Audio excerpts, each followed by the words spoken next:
I loved The Batman. I didn't have this channel at the time, but I still plan to do a retrospective review of the movie. I liked some aspects of it that much. Now, Colin Farrell absolutely killing it in a fat suit isn't something I had on my bingo card 3 years ago, but after seeing him pull it off with flying colors in The Batman, I'm here for it. So needless to say, I was someone who was eagerly anticipating The Penguin, and expected it to be good. And much to my delight, the show came out swinging. What a little bitch.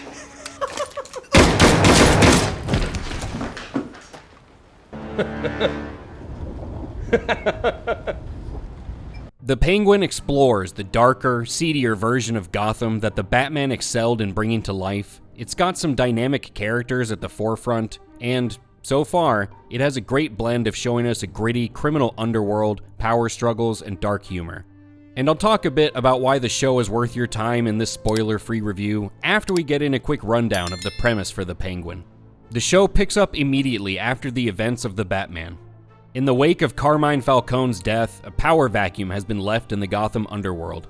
Falcone's children seek to fill the void while Oswald Cobblepott, aka Oz Cobb in this world, aka the Penguin, looks to waddle his way to the top. Carmine's daughter Sofia, who's skeptical of Oz's outwardly loyal disposition, looks to secure her family's position atop the criminal underworld. And she's fresh off a stint in Arkham Asylum, so she's got more screws loose than your average Boeing. Meanwhile, Oz has to make moves of his own, and he takes a street urchin named Victor under his wing after the kid's fallen on hard times since the recent flooding of Gotham. Now, based on the nature of the villains in Batman lore, the franchise thrives when they're able to produce vibrant, sinister characters in its underworld which most of the villains rose out of. And the Penguin is doing a good job of shining a light on some of the darker corners of Gotham thus far. I always have an interest in the criminal power plays going on behind the scenes in any franchise, but they just mean more in the Batman universe. Batman is the world's greatest detective, after all. The characters also leave you begging for more at the end of each episode.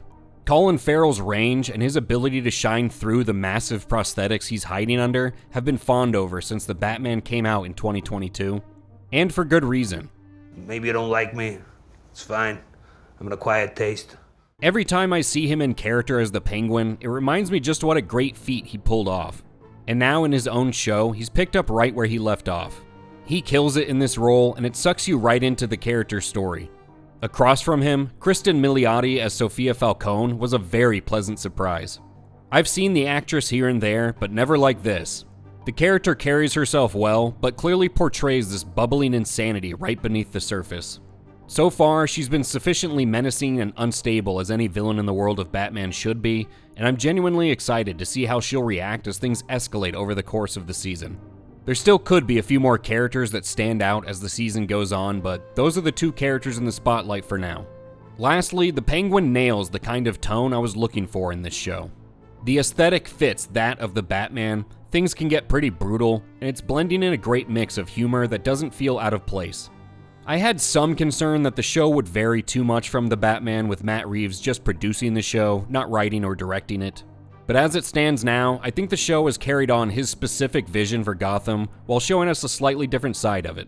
And I don't expect much in the way of cameos in this show, but I'll just throw it out there that there are some great ones they could toss in here. We'll just have to see. It's still early, so don't hold it against me if the show somehow deteriorates over the course of the season.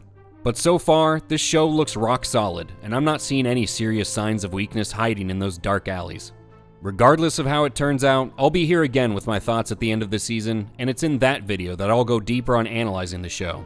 Just a quick recommendation video for now. Have you checked out The Penguin? If you did, what do you think so far? While we're at it, what did you think of The Batman when it came out? Let us know in the comments below. And remember to leave a like on the video if you liked it, and subscribe to HateWatchers for reviews of other current shows and movies. Thank you for waddling around Gotham with us today, and we'll catch you on the next one.